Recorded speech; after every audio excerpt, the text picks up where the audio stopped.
the fact that they won 100 games, the fact that they swept the doubleheader on a day, which we didn't think that they were even going to be able to play, and that first inning in the second game last night was awesome. Against a crappy team, I get this is what they should have been doing to crappy teams earlier, and we wouldn't be sitting here thinking about, okay, we're playing in the wild card round. But it is what it is. It's reality. They won 100 games, which is amazing. They've had amazing moments this year, both positive and negative. Which is what a baseball season is supposed to deliver. We talked about being relevant come October. Here we have two baseball teams that are relevant. We have one of the greatest baseball players of our lifetime doing something spectacular. And Garrett Cole, by the way, did something spectacular last night with a strikeout record for the Yankees. Out doing Ron Guidry. Now, he pitches in a different era so maybe that has something to do with it. But, hey, that was a great night for the Yankees. They split the doubleheader. They get the rest now. Be interesting to see if Aaron Judge is in the lineup today and see whether or not he gets a chance to hit another home run and kind of maybe take a little bit of the value off of the 62nd home run. Yeah, maybe. I thought yes should have been a little bit. I know they were all over Aaron Judge, which is fine. And I think it's important. We all wanted to see Aaron's reaction. We all wanted to see how his teammates were reacting. We wanted to see how his mom and dad were reacting. All of that. That's great. I also wanted to see the guy who caught the ball earlier. Well, you had to go, and they probably are not. They're not going to care about that, the Yes Network, but Twitter was all over it. And you found out, I'm sure you read about the guy now. Yeah. His name's Corey Humans. Guy's got a pretty good life. Yeah, he does have a pretty good life. He is married to a Dallas area sports reporter who was a contestant on The Bachelor. Very good looking. He is a financial guy. He's very good looking. She's very good looking. Right. He's got money. He works for a financial investment firm. He does. Now, the Bob Nightingale tweet, that guy's wrong about everything. It's absolutely amazing how wrong he is about everything. He's like, he manages a firm that has $197 billion that they deal with. No, he's like a branch manager of that firm. He's not the CEO of this firm that manages $197 billion. The CEO does all the television commercials where they only make money when you make money. Right. So I wonder if this is going to go into their portfolio. So I'm assuming he kept the ball. I didn't see anything last night or this morning that he got a jersey or a picture or a Polaroid with Aaron Judge. So he's ended up keeping the ball. And whether he needs the money or not, no one's turning down $2 million or more, because it could be more. There's a auction house out there that offered right away $2 million, so they think it's going to be more than $2 million. So he was whisked away by MLB security. Whisked, yeah. They authenticated the ball, and he has the ball. That's right. And it looks like he will end up selling the ball. Now, he works for an investment firm. And like I said, they make money when we make money. That's right, only. So I'm sure that a number of his colleagues are advising him what to do and then where to put his money right now. Yeah, and there he was, front row with the glove. Nailed it, caught it, got his opportunity. There was another guy who took a chance and jumped over the railing just in case the ball fell there. He did not get a chance at the ball. He might have been arrested, and he probably sprained his ankle in the process. But the guy took a risk. He said this ball might land, and then this guy just jumps right down there. Yeah. I got to give him credit because he knows how much it's worth. But, it's not easy, man, when you're Corey Humans, even when you're sitting right there, to be able to catch that ball with all the pressure on you, and he did it, so good for him. He earned it. From the way it looked like everybody knew he had it. Yeah. Nobody jumped him. No. Everything was fine. I'm wondering if that would have been the same way had that happened in Yankee Stadium. I would think it had to, because the guy had a glove on. Yeah, it probably would have, but I don't know. You saw the scramble for number 60.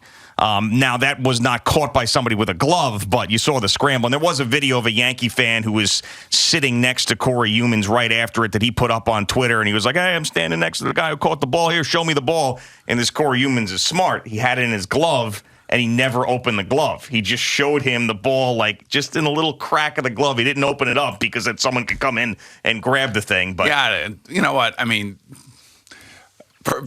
Personally, it's.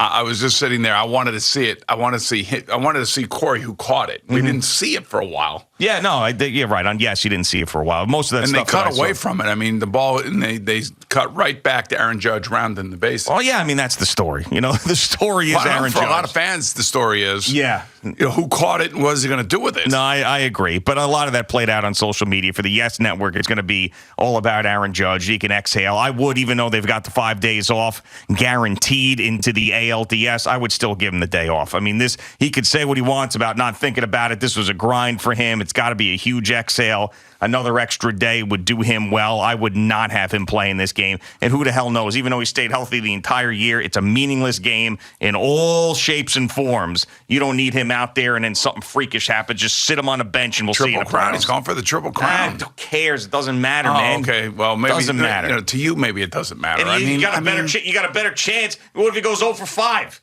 Then all of a sudden you hurt your chance. What happens if he goes 5 for 5? Yeah, I mean, it's not going to happen. It's not going to go 5 But I will also say, you know what, for all Yankee fans out there, through the muck and mire that was, August and September, really, really July and August. I mean, here you are. You got one of your best players in the history of your franchise setting an American League home run record.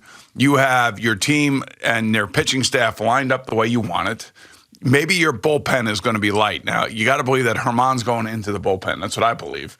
And then hopefully that will help fortify what's going on. You don't have a closer, is what you don't have. Like a real dedicated closer. So Aaron Boone's going to have to mix and match, like you were saying yesterday.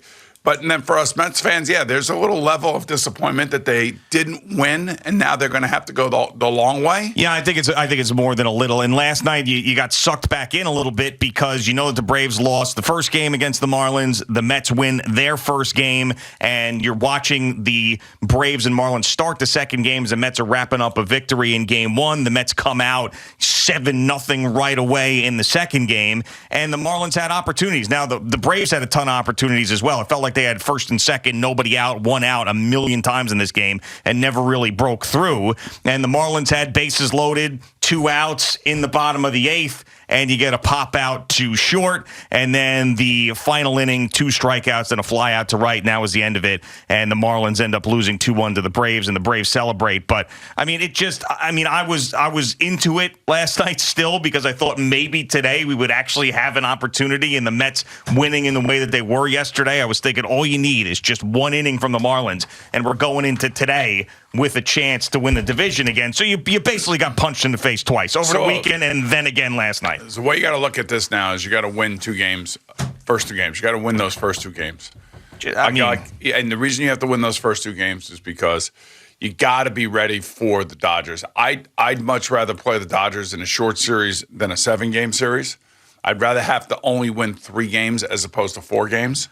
It's going to be interesting to see how this whole thing plays out if, in fact, the Mets do beat the Padres. And I'm not saying they are going to beat the Padres. I'm just saying it's not going to be easy. Yeah. Is that, the Padres are a good team, man. They got a good lineup. They got good pitching, and it's like the Padres coming into the playoffs, they probably realized 6 weeks ago that they weren't winning the division. There was no chance. Oh, yeah. Maybe even longer than that. Yeah.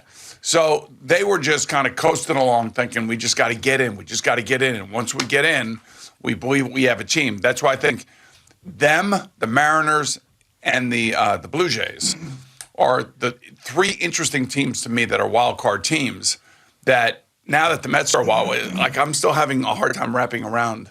I know. I mean, you're in first place the entire year. It's unbelievable that they're in this situation. I mean, it really is. And the reality is this. Now, we all know that they still have it all in front of them. Anything can happen, blah, blah, blah. But if they end up losing to the Padres, every single good moment of this 100-win season, potentially 101-win season, evaporates. Nobody's going to remember a damn thing about what happened this year. Pete Alonso's 40 home runs, Jeff McNeil having a great season, maybe winning the batting title, Max Scherzer's first season as a Met, Jacob deGrom coming, and all these things, Edwin Diaz's remark. Nobody's going to remember a damn thing positively about this season. You'll remember getting swept by the Cubs, you'll remember getting swept by the Braves, and you'll remember losing in this series. So they better beat the Padres because this season will be completely wasted if they do not. And by the way, pressure's on, as we've been saying, because they have the highest payroll in baseball. The highest payroll in baseball. So and I know the Padres have spent a lot of money, and they're going to spend more money, with Juan Soto. But this is another narrative that's going to be out there if they lose to the Padres. What did the Padres do at the trade deadline? Went all in. What did the Mets do? Get a bunch of tomato cans and tried to piece the thing together with duct tape and string. So if they lose to the Padres, Billy Epler's ass is going to be on, his ass will be in the jackpot for this as well. So you better win this series, or that'll be pathetic. Absolutely pathetic. By the way, when you play Jeff McNeil, he leads the National League. I don't care about the goddamn batting race in either league. Who gives a rat's ass? I do. No, you don't. Yes, I do. What does that do for you? If Jeff McNeil wins the batting title, Jose Reyes was the last time, and he sat. Yeah, but he bunted and then himself out of the game. That doesn't count. Whatever. I mean, Jeff McNeil's leading by 4 points right now. Give him a plaque. Give him a silver slugger. I don't care. God. It doesn't matter. It matters to me. It does not matter. It matters to me. Yes, it does. You are not. No. I like to see a Met on top for once. Yeah, but it's great to see a Met. He actually leads all of Major League Baseball. Good for him. I hope he gets paid. I hope he takes care of the generations of McNeils. Did that guy show up down in Atlanta? He absolutely did. I'm not knocking him. Guy. I'm not knocking him. That is our guy right there. He is our guy, but he could win the batting title and then go 0 for 15 in the Padres series. Nobody cares. Hey, you know what? It's all about the playoffs. You've been saying it's all about October. That's what it's about. But it's also about ending a season on a high note, and certainly he would be one of those guys. It's about ending a season on a high note. The Mets completely failed that. Oh, well, not him.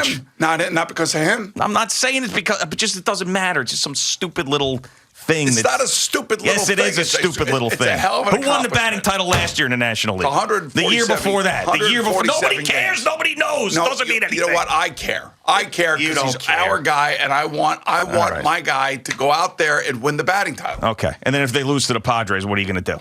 I'll wait till I get there this weekend. I'll wait till I get there this weekend. Right now, as the season is ending. Some Team Boomer shirts. Look. What are you going to send? You know what? You are just. What are you going to send him? You going to send him some swag? Your anger and you need a therapist. What are you going to do? I mean, who get cares? A therapist on a line. So it's all about. Do you hear him? It is all about the Mets winning in the playoffs. That's it. What? That's all that matters. See, here's the problem. All that matters for you. What's lingering is last weekend. I'm worried about this coming and last night too. I mean, the fact that you had an opportunity, and I know that the Mets did what they did. They did what they supposed to. Yeah, but okay. So you finally wake up against a bad team and score some runs, but then when it's all on the line, you're choking on your own vomit down in Atlanta. Give me a break. So now all of a sudden, when you play these crappy teams that you couldn't beat when it actually mattered, like losing to the Nationals 2 out of 3 and getting swept with the Cubs. But now, of course, there's basically no chance of winning the division. The offense wakes up. Good job. Good timing. Perfect. Just win. You better beat the Padres. Just all I know is this season is just a complete waste. Just Al always says that waste. There's a very good chance that these doubleheaders are going to be split, and they swept the doubleheader. My God, you are just. I don't know what happened to you. I don't know what happened. I don't know if it's like you got to let it go, man. You got to be excited about the playoffs. All right, but come on. All right, Friday night. Yes. When you're getting ready for that game, Reposado. Yeah, I mean that's a spot where you get excited. Today. It's just the worst. I know it's the hangover. It's the hangover. Watching the Braves sell. It should have never been their division. Can't do anything about it now. I can't ever remember having a team like this and enjoying so much throughout the season and then feeling like this. There's never been. The only thing I could slightly compare it to was 2000 when the Vikings lost to the Giants 41-0. They were 11-2 with 3 games to go. They lost their last 3. So they lost home field advantage to the Giants that year. The Giants ended up being the 1 seed. And then they got killed. And then they got their asses kicked in the playoffs. But that was a team that was 11-2 at one point. I thought they were really good. That's the only thing I could kind of compare it to. But even then, going into the playoffs, I'm like, they're not that good. They're just not a good team. But the Mets, I feel like they're a good team, but I feel like they blew it. And now the path is just exponentially more difficult. The problem for the Mets is just how good the Braves truly are. Yeah, and one Fliegelman stat that he gave me, and that man is full of. Well, he missed the last 2 days because he was sick to his stomach because of what happened. That's what happened. He took days off because of that? I think so. I think he needed a mental break. Because he was scheduling. Right. Yeah. So I don't blame him.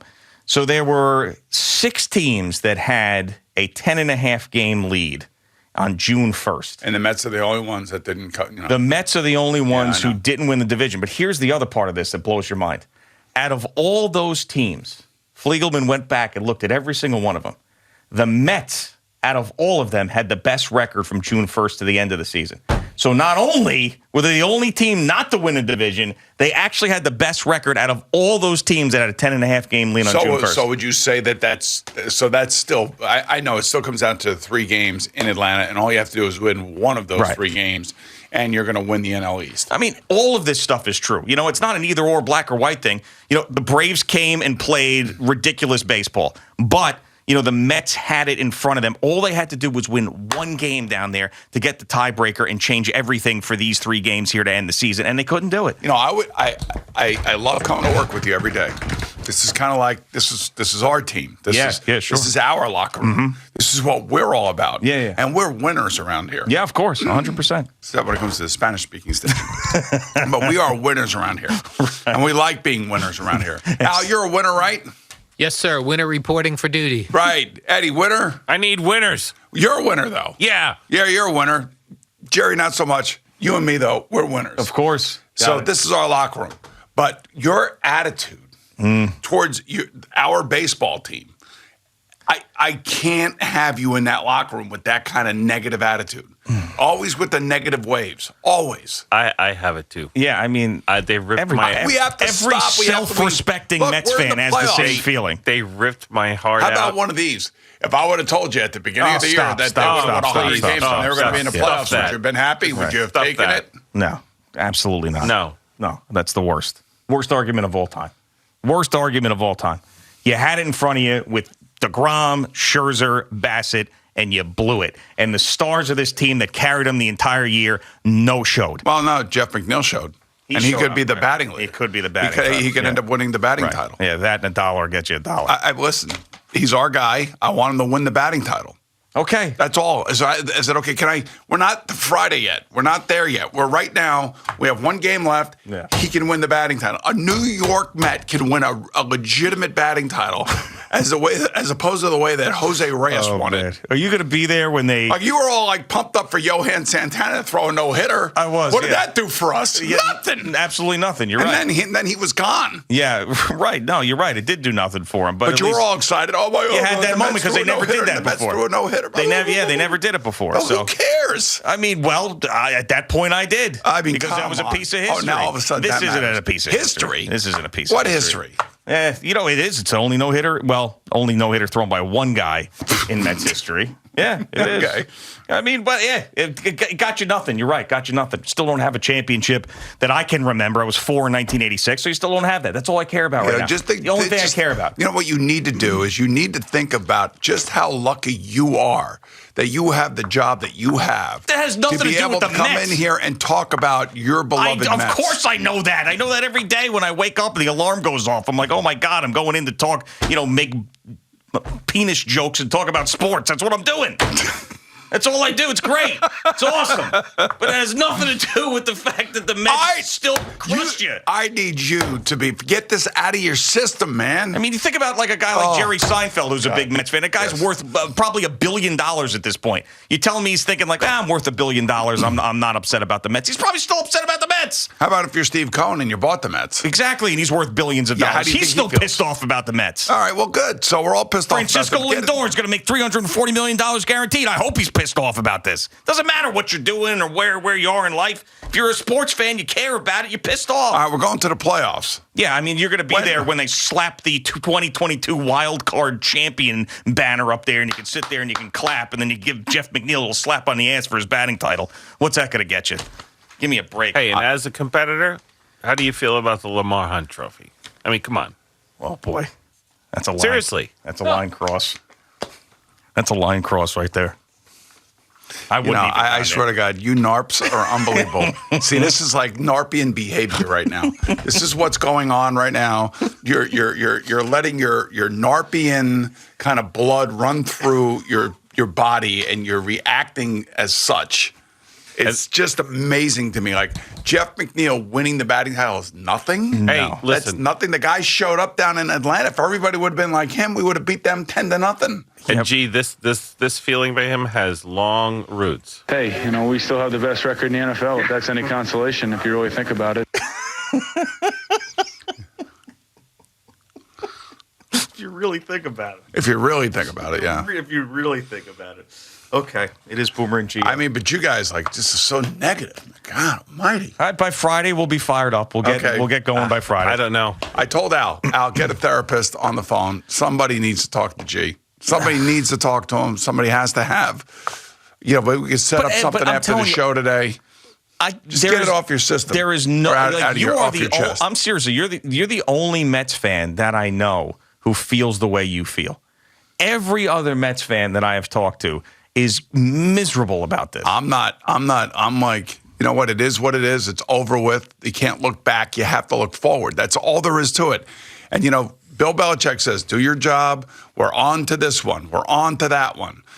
Immediately after a loss, we're on to the next team. We're on to our next conquest. We're on to our next, work, whatever you want to call it, however you want to describe it. The Mets are in.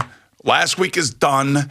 All we can hope for is that we get another shot at Atlanta. And if we get another shot at Atlanta, it means that we've beaten the Padres and the Dodgers, most likely, and then we'd see Atlanta. That's what That's what I'm hoping for. I'm hoping for it, too. Of course I am. I'm just pissed off. That's what I want, because I want another shot at Atlanta when everything's on the line.